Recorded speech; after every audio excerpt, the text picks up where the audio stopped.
बहू सुरभि और बेटे ऋतिक के साथ रहती थी। कुसुम के पति सुरेश काम के सिलसिले में अक्सर शहर से बाहर ही रहते थे। एक दिन वो अपने घर आए और कुसुम के लिए बहुत सारी दवा लेकर आए। भगवान, कहाँ हो तुम? अरे आ गए आप। इस बार बहुत दिनों में आए और मैंने आपको जो घुटनों के दर्द की दवाई लाने के लिए कहा था वो तो लाए हैं ना आप? हाँ, तुमने जो भी कहा था वो सारी चीजें ले आया हूँ। बस अब एक गिलास पानी तो पिला दो। सुरभि, एक गिलास पानी तो लाना। सुरभि जल्दी से पानी लेकर आती है। सुरेश सुरभि के सर पर हाथ रखता है और उसका हालचाल पूछता है। बहू, ये तुम्हारी सास के लिए मैं कुछ दवाई लाया था, तुम देख लो ये दवा। तुम्हारी सास तो है भुलक्कड़, किसी और दवाई की जगह कोई और दवाई खा लेगी तो लेने के देने पर जाएंगे। सुरेश एक एक करके सुरभि को दवाई बताने लगा। देखो, ये घुटने के दर्द की दवा है, ये घुटनों के दर्द के लिए मालिश का तेल है, रोज रात को मालिश करनी है इससे। ये बीपी की दवा और ये कमर दर्द की। एक दवाई की शीशी हाथ में लेकर कहते हैं, लेकिन ये दवाई किस चीज की है? लगता है मेडिकल वाले ने गलती से दे दिया। सुरेश कुछ दिन अपने घर वालों के साथ रहता है और फिर शहर से बाहर चला जाता है। सुरभि रोज अपनी सास को दवाई दे देती है, लेकिन एक दिन वो घर के काम में बहुत व्यस्त होती है और अपनी सास को दवाई देना भूल जाती है। लगता है सुरभि को आज बहुत ज्यादा काम है। चलो कोई बात नहीं, मैं खुद ही दवा ले लेती हूँ। अरे वाह, ये दवाई तो बहुत स्वादिष्ट है, थोड़ी सी और पी लेती हूँ। इस तरह कुसुम थोड़ी थोड़ी करके हंसती वाली दवाई की पूरी बोतल ही पी लेती है। माँ जी, आज मेरे मायके वाले आ रहे हैं, भैया का फोन आया था। क्या कहा, मायके वाले? अरे तो तू यहाँ क्यों खड़ी है? खाने में कुछ अच्छा सा बना ले। माँ जी, आप इतना हंस क्यों रही हो? आप मेरे मायके वालों का मजाक तो नहीं बना रही हो ना? नहीं, मैं कहाँ मजाक बना रही हूँ। मैं तो बस बता रही हूँ। माँ जी, आप झूठ भी बोलती हैं। आप अभी तो हंस रही थी। कुसुम हंसती ही रहती है। सुरभि वहाँ से चली जाती है और खाने की तैयारी में लग जाती है। थोड़ी देर बाद सुरभि का भाई और सुरभि की माँ आते हैं। कुसुम उन्हें अंदर बिठाती है और अपनी सास को बुला लाती है। समधन जी, कैसे हैं आप? मैं तो ठीक हूँ। आप बताइए, आप कैसे हैं? आंटी जी, आप इतना हंस क्यों रही हो? मैं कहाँ हंस रही हूँ बेटा। जब कुसुम लगातार हंसी जा रही थी तो उन्हें इंसल्ट फील हुई और वे वहाँ से जाने लगे। अच्छा बहन जी, हम चलते हैं। आपकी मेहमान नवाजी का बहुत बहुत शुक्रिया। सुरभि की माँ जा ही रही थी, तभी उसका पैर फिसल गया और वो बहुत तेज गिरी। माँ, आप ठीक तो हैं? अरे बहन जी, आप ठीक तो हैं?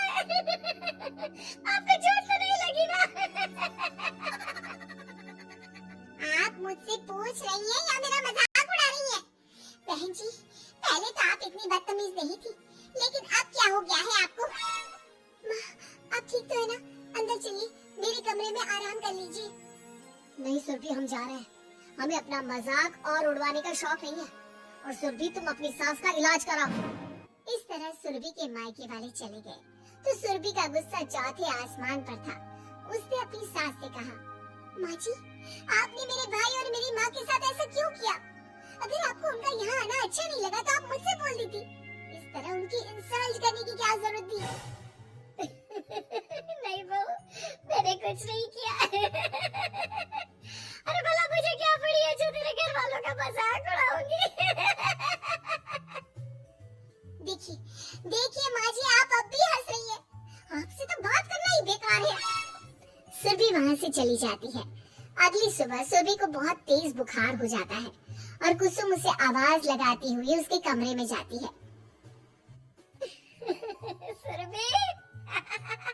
सुरभि, क्या हुआ?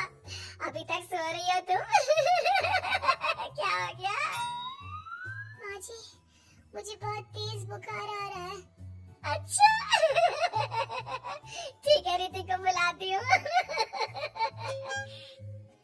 माँ जी, मुझे बुखार आ रहा है और आप हंस रही हैं। अरे नहीं बहू, मैं कहाँ हंस रही हूँ। वो तो मेरी हंसी रुक ही नहीं रही।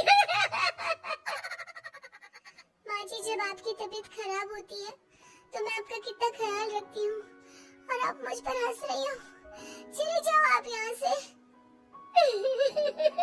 बहुत सुन तो सही। नहीं माँ जी, आप जाओ यहाँ से। तो आपके बेटे ही आपसे बात करेंगे और मैं पापा जी को भी बताऊंगी कि आजकल आप क्या कर रही हैं। जब ऋतिक घर आया तो सुरभि ने उसे सारी बात बताई। मुझे तुम्हारी बात पर विश्वास नहीं हो रहा। माँ तो तुमसे बहुत प्यार करती है, फिर वो तुम्हारा और तुम्हारे घर वालों का मजाक क्यों उड़ाएंगी। खैर अभी छोड़ो इस बात को, अभी तो तुम मेरे साथ चलो, तुम्हारी दवाई ले आते हैं। कुछ दिन में सुरभि ठीक हो गई।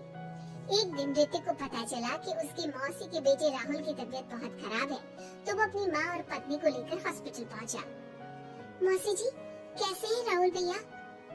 बेटी, इतने दिन हो गए मेरे राहुल को बीमार हुए, लेकिन उसकी तबीयत में कोई सुधार नहीं आ रहा। अरे छोटी, हुआ क्या है राहुल बेटे को? कुछ बता तो सही। माँ, आप हंस क्यों रही हो? कहाँ हंस रही हो बेटा? मैं तो अपनी बहन के बेटे के लिए परेशान हूँ। माँ, ये क्या तरीका है? रहने दे बेटा, ये तो मैंने सुना था कि मुसीबत में साया भी साथ छोड़कर चला जाता है। आज मैंने देख भी लिया। अरे नहीं बहन, मैंने ऋतिक और राहुल में ना कभी कोई फर्क नहीं किया। फर्क तो दिख रहा है कुसुम दीदी। अगर आपके बेटे की तबीयत खराब होती तो आप ऐसे हंसती क्या? ऋतिक बेटा, ले जा अपनी माँ को यहाँ से। ऋतिक बहुत गुस्से में अपनी माँ से बात करने लगा, लेकिन कुसुम तो सिर्फ हंसे ही जा रही थी। ऋतिक ने अपने पापा को फोन करके बुलाया और उन्हें सारी बात बता दी। बेटा, तेरी माँ तो अपने घर वालों से बहुत प्यार करती है और वो बहुत समझदार है। वो ऐसी हरकत कभी नहीं कर सकती। जरूर कोई ना कोई बात है। कल मैं उसे डॉक्टर के पास ले जाऊंगा। शाम को खाना खाने के बाद सुरभि कुसुम को दवाई देने के लिए गई तो उसने देखा कि दवाई की वो बोतल तो बिल्कुल खाली थी जो सुरेश गलती से ले आया था। सुरभि ने वो बोतल सबको दिखाई। अरे, ये दवाई तो गलती से आ गई थी और मुझे तो पता भी नहीं कि ये किस मर्ज की दवाई है। कुसुम, क्या तुमने ये दवाई पी थी? हाँ जी, एक दिन जब वो काम में लगी थी ना, तो मैंने ये दवाई पी कर देखी थी। मुझे दवाई बहुत स्वादिष्ट लगी तो मैंने सारी पी ली। माँ, आपको दवाई स्वादिष्ट लगी? अरे, आप भी बच्चों जैसी बात करती हो। ऐसे कोई भी दवाई नहीं पीनी चाहिए, इससे कोई बड़ा नुकसान भी हो सकता है। मैं अभी डॉक्टर से पूछ कर आता हूँ। ऋतिक डॉक्टर के पास गया और कुछ देर में वापस घर आकर सबको बताया। माँ ने जो ये दवाई खाई है ना, ये हंसने वाली दवाई है और माँ ने एक साथ बहुत मात्रा में दवाई खाई है, तो इसका असर थोड़े समय तक तो रहेगा। उसके बाद माँ बिल्कुल ठीक हो जाएगी। अच्छा हुआ जो तू डॉक्टर से पूछ कर आया, नहीं तो हंसते हंसते मेरा पेट दुख गया है। तुम जब तक पूरी तरह ठीक नहीं हो जाती घर पर ही रहना, और घर पर कोई मेहमान आए तो उससे बात मत करना। आप ठीक कह रहे हो, मैं ऐसा ही करूंगी। अब मैं बिल्कुल हंसूंगी। कुसुम की बात सुनकर सभी हंस पड़े।